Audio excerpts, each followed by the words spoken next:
그리고 거기에 복지 늘린다고 그 시장 질서를 왜곡하기 시작하면 더 큰 비용과 더 혼란을 초래할 것 같습니다. 예를 들어서 그 저소득층 지원한다면서 이제 뭐 기름값 깎아주고 뭐 통신비 깎아주고 이런 얘기 많이 합니다. 근데 이런 식의 가격 결정 과정에 정부가 개입하다 보면 사실은 세상의 모든 가격을 정부가 다 정해줘야 됩니다. 배추값도 정해줘야 되고요. 뭐 이런 식으로 하면 한도 끝도 없는데 그걸 다 하지 못할 바에야 사실은 끼어들지 않는 게 훨씬 낫다는 거죠. 특히 이 과정에서 공무원들이 많이 개입하고 그 행정비용이 엄청나게 소요됩니다. 그러니까 어느 가격이 적정한지 누구한테 얼마를 깎아줄지를 정부가 어떻게 정하겠습니까? 그리고 부정부패의 소지가 굉장히 큽니다. 실제로 뭐 저기 그 농업인들에 대한 그 기름값, 뭐 어업인들에 대한 기름값 깎아주는 제도가 있는데요. 실제 보면 그 농업에 쓰이지 않습니다. 자원배분만 왜곡되고 거기에 대한 그 단속에 따른 뭐 비용 이런 게 엄청납니다. 특히 이제 누구한테 뭐가 필요할지를 사실은 정부가 정해주는 거는 사실은 굉장히 어렵습니다. 그러니까 자원배분의 왜곡이 온다는 게 뭐냐면 사실 정말 어려운 분들이 전화가 없어서 생활이 제일 불편할까 아니면 뭐 밥이 없어서 제일 불편할지 그거는 정부가 정해서 너는 통신비를 더 많이 쓰고 밥은 좀 덜 먹어라 이렇게 얘기할 수 없는 겁니다. 그러니까 그거는 쓰는 사람이 제일 잘 아는데 그렇기 때문에 특정 품목에 대한 가격을 깎아주고 그거를 복지 정책이라고 생색을 내는 거는 정말 곤란하다고 생각을 합니다. 그 차라리 사실은 만약 필요하다면은 그 결과적으로 어떤 어려워진 분들을 위한 포괄적인 생계비 지원 현금으로 주고 가장 필요한 부분에 쓰도록 하는 것이 나을 것 같습니다. 또 하나가 이제 재래시장이나 뭐 골목상권 지킨다고 그 대형 슈퍼 이런 것들에 대한 규제를 요즘 많이 합니다. 그러니까 이게 또 엉뚱한 결과를 낳고 있습니다. 재래시장이나 골목상권이 망하는 게 일단 뭐 대형 슈퍼 이런 게 영향을 전혀 없다고 할 수는 없겠지만 과연 거기를 살려가지고 아까 말한 이게 사실은 대표적인 영세 그 저부가가치형 자영업인데 이걸 정부가 정책적으로 과연 살려가지고 여기에 과다한 인원과 이런 분들을 계속 존치를 시켜야 될지 이건 다시 생각해 볼 문제라고 생각합니다. 그러니까 근데 거꾸로 이 대형 슈퍼에 근무하는 여러 가지 그 종사자들을 보면 이분들이 사실은 또 다른 서민이거든요. 근데 지금 뭐 영업 규제를 통해서 이분들에 대한 일자리가 많이 날아가고 있습니다. 신규 채용이 불가능할 뿐더러 그 기존에 있던 분들도 해고를 많이 하거든요. 그러면 과연 뭐가 진정한 서민 정책인지 참 다시 생각해 볼 필요가 있다고 생각합니다. 셋째 원칙은 사실은 퍼주기 복지가 아니고 자활을 돕는 복지라는 원칙을 지켜야 된다는 겁니다. 앞서 말씀 드린 것처럼 최선의 복지는 일자리를 주어서 스스로 살아갈 수 있도록 하는 겁니다.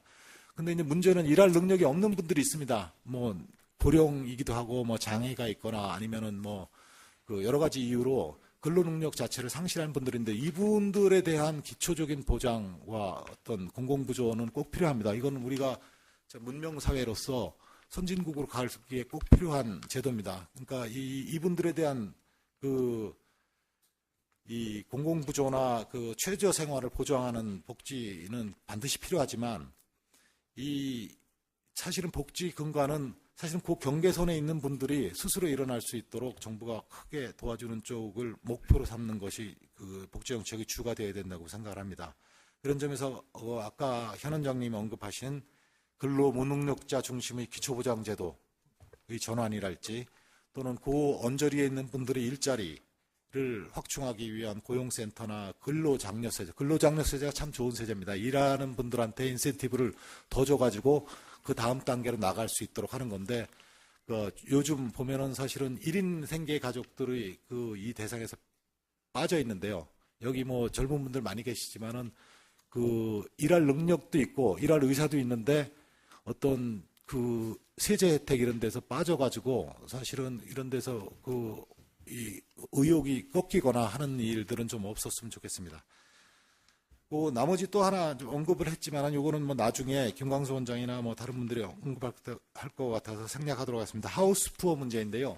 이거는 꼭 부동산 문제뿐만 아니고 왜냐하면 지금 집 한 채 달랑 갖고 은퇴한 분들이 아까도 말씀드렸지만 노후자금 가지고 영세 자영업도 뛰어들었다가 망하고 나면 집도 날리고 뭐 퇴직금도 날리고 이분들이 그러면 나중에 복지 정책의 대상으로 다 전락을 하게 됩니다. 그러니까 사회적으로 구제하지 않으면 안 되는 상황이 되는데 사전에 그 단계까지 가기 전에 어떤 뭐 금융이나 부동산 정책 면에서 이분들을 그 하우스프로의 그 족쇄에서 벗어날 수 있도록 하는 지금 사전적인 예방 조치 같은 것들이 많이 필요하다고 생각합니다.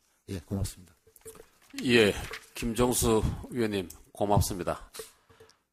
일자리하고 복지하고 제일 중요한데 지금 우리 경제 성장이 잠재 성장률이 떨어지는 것도 걱정이지만은 그 내용이 일자리가 많이 생기는 내수 쪽보다는 수출, 중소기업보다는 대기업, 그리고 서비스, 그러니까 병원이다 뭐 하는 의료 쪽, 디자인 쪽 이런 쪽보다는 이 제조업 쪽으로 하는 것이 이제 문제고, 앞으로 이제 복지 수요가 이제 쏟아질 텐데 이거는 새누리당도 그렇고 민주통합당도 그렇고 그쪽에 대한 복지 지출을 늘리고 하는 데는 전부 다 이견의 여지가 없습니다만은 지켜야 될 원칙을 일반적으로 이렇게 정치인들이 생각하는 포퓰리즘, 표를 얻기 위한 그런 쪽보다는 재정의 원칙이나 지원의 원칙을 정해야 된다.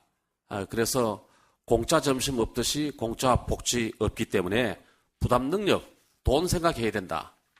그 다음에 가격 기능을 왜곡시키는 복지는 해서는 안 된다. 예를 참 이렇게 섬찟한 예를 들어주셨습니다. 골목 상권, 재래시장 이런 것들 살려가는 것도 굉장히 중요하지만은 대형 슈퍼마켓에서 일하시는 분들의 일자리도 함께 생각해야 된다 하는 것은 좀 이렇게 정치권 좀 시각하고 다르긴 합니다만은 좋은 지적이셨고, 그리고 뭐니 해도 그냥 계속해서 지원해 주기보다는 자활시켜가지고 일자리를 찾을 수 있는 복지를 만들어줘야 된다. 이렇게 걱정을 해 주셨습니다. 사실 복지 좋은데요. 정부 지출 보면은 어느 뭐 그렇게 말썽 많았던 도로사업, 항공사업 이런 것도 완공이라는 기간이 있습니다. 이거는 3년 만에 끝이 난다 하면은 정부 지출이 3년 후에는 제로로 돌아옵니다. 그러나 복지 이쪽은 완공이라는 게 없습니다. 계속해서 늘려야 되기 때문에 그 원칙을 잘 잡아야 된다. 이런 지적 말씀인 것 같습니다. 예, 고마웠고요. 그 다음에 우리 홍익대학의 박원남 교수님 부족한 부분 토론해 주시기 바랍니다. 네, 제가 맡은 부분은 국제금융입니다. 이게 뭐 유럽의 위기 자체가 국제금융의 문제니까 그 문제에 대해서 얘기하기보다는 우리나라에 대한 역량을 중심으로 얘기를 하는 게 좋을 것 같습니다. 근데 오늘 여기 와서 제가 느끼는 게 먼저 뭐가 긴급한지부터 먼저 정의를 하고 얘기를 하는 게 더 좋지 않을까, 이렇게 보니까 별로 긴급한 것 같지도 않고 그냥 또 다 넘어갈 것 같은 그런 생각을 하고 있기 때문에 왜 긴급하다고 생각하는지에 대해서 먼저 좀 얘기를 해야 될 것 같습니다. 물론 여기 나온 KDI 전망뿐만 아니라 또 다른 기관도 되게 비슷한데, 우리가 긴급하다고 얘기하는 것은 저는 이렇게 봅니다. 과연 2, 4분기에 이제 벌써 다 지나지 않았습니까? 이제 내부 추정치가 나올 텐데 이게 과연 3% 중반대로 가느냐, 이게 안 되면 긴급한 겁니다. 이게 3%라든지 아니면 2%라든지 벌써 통계를 다 분석하셔가지고, 그래서 만약에 이게 3% 안 되면 선거도 해야 되고 이러지 않습니까? 그러니까 부양에 대해서 신경을 써야 된다라는 것을 먼저 말씀드리고, 그래서 그 다음에 또 하나 중요한 건 지금 우리나라 성장이 IMF 세계 성장률이 있습니다. 그거를 넘어간 적이 없어요. 그 수준으로 계속 갑니다. 노무현 정부 때 그거 못한다고 막 얘기했는데 그럼 이명박 정부는 했느냐? 또 마찬가지 못했어요. 이 문제. 그러니까 우리가 지금 캐치업을 한다면서 캐치업은 못하고 있다, 이런 얘기죠. 그래서 자꾸 일본에서는 우리는 캐치업이 끝났다. 사실 우리는 선진국이 아니거든요. 2만 불밖에 안 되고 4만 불 가려면 지금 갈 길이 뭔데 벌써 밖에서는 캐치업이 끝났다라고 하고 우리도 또 다 캐치업이 끝난 줄 알고 이런 상황. 그래서 저는 장기적인 얘기고, 일단 2, 4분기에 저는 학교에 있어서 모르겠지만 내부 인포메이션을 동원해가지고 2, 4분기가 얼마인지를 빨리 해가지고 대책을 세워야 된다는 것이고, 그 다음에 이제 자꾸 얘기하는 게 이제 새로운 또 위기 상황이 앞으로 하반기에 발생할 수 있지 않을까, 유럽에. 그건 모릅니다. 스페인이 저게 어디까지 버텨낼지, 또 그리스가 과연 뭐 어떻게 될지. 그리고 우리가 자꾸 이 경기가 회복된다고 얘기하는 게 유럽이 플러스 성장으로 돌아간다는, 지금 마이너스 성장이거든요, 올해. 그 전제하에서 그런데 과연 돌아갈 수 있을지 그건 뭐 아무도 장담 못 합니다. 그냥 마이너스 성장을 계속 버티고 그리스 너희 더 좀 참아라 이럴 가능성이 높지. 걔네들 보고 뭐 지원해 주면서 야, 그럴 가능성 하겠어요? 더 고통을 감내해야 되고 이러지 않겠습니까? 그러면 또 마이너스 성장이 되는 겁니다. 그래서 그런 상황에 대비해서 우리가 뭐를 해야 되는가를 지금 얘기를 해야 되지 않나 이렇게 생각을 하고요.